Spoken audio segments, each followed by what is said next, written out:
Nous sommes devant l'immeuble de l'appartement de la famille O12 qui a gentiment accepté de se prêter à une petite expérience de vivre sous certaines contraintes pendant une semaine. Bonjour Madame O12. Bonjour Maya. Il y a une semaine exactement que votre famille a accepté de vivre sous certaines contraintes environnementales. Comment vous sentez-vous? On se sent bien, toute la famille a essayé de relever les défis qui nous étaient proposés. Parlez-nous de la première contrainte qui était de faire vos courses en limitant au minimum les emballages. Oui, alors vous allez être surpris, au minimum, voilà.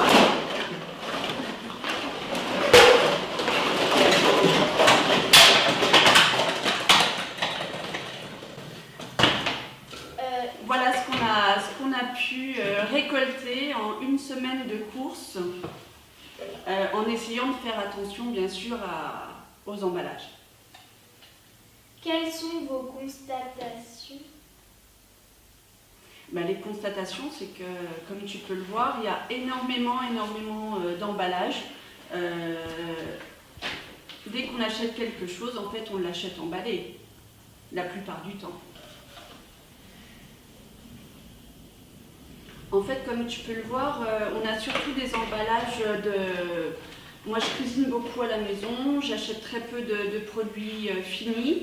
Et même en achetant des produits pour cuisiner, il y a des emballages à peu près partout. Peut-on parler du kilogramme d'emballage en moins?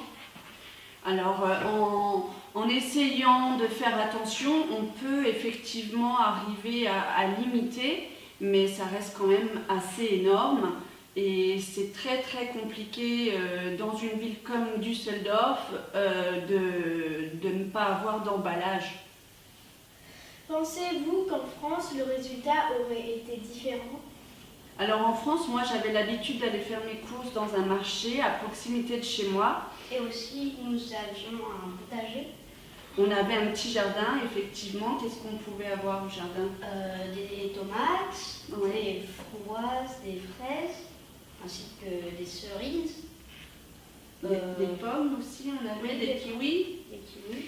Alors effectivement, en France, on avait un jardin et on avait un marché, on vivait dans le sud de la France, et on avait un marché donc plusieurs fois par semaine, et le week-end, un grand marché où j'allais faire toutes mes courses.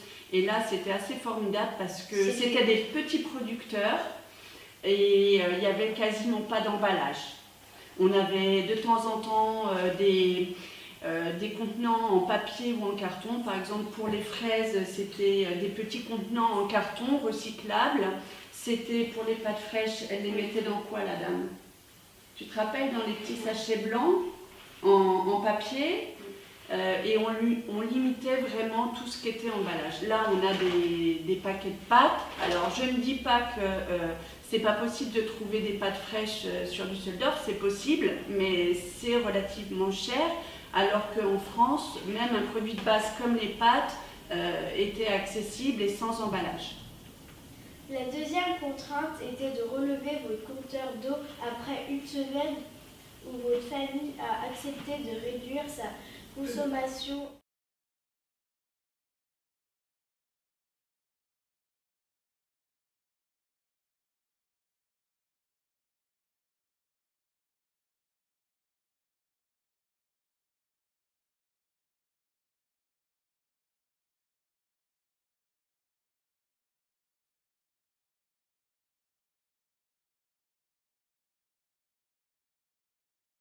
Le troisième défi concernait le déplacement en transport en commun dans la ville de Düsseldorf.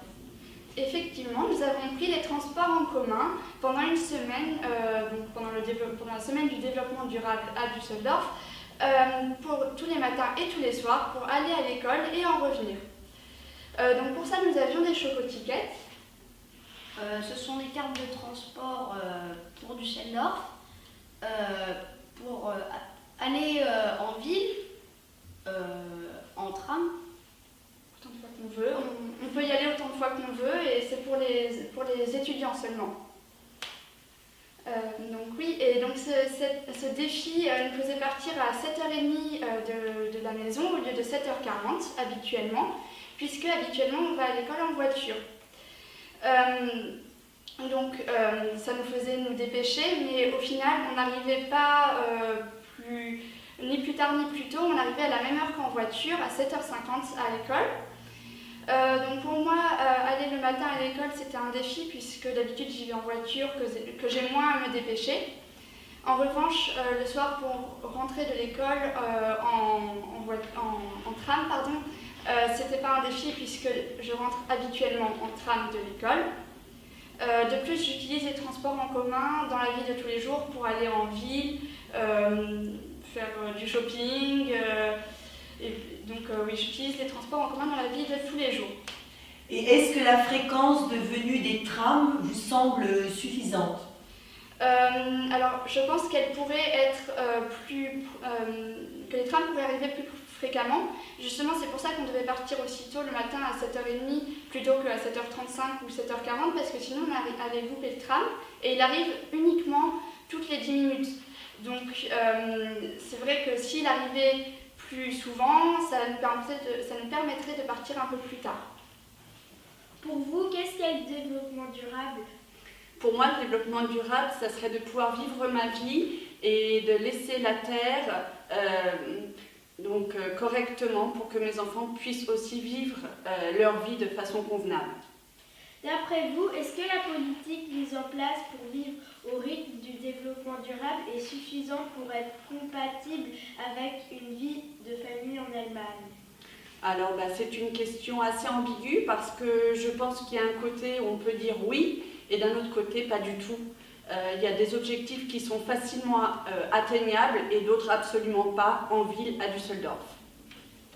Merci d'avoir répondu à nos questions. Avec plaisir les enfants. Au revoir.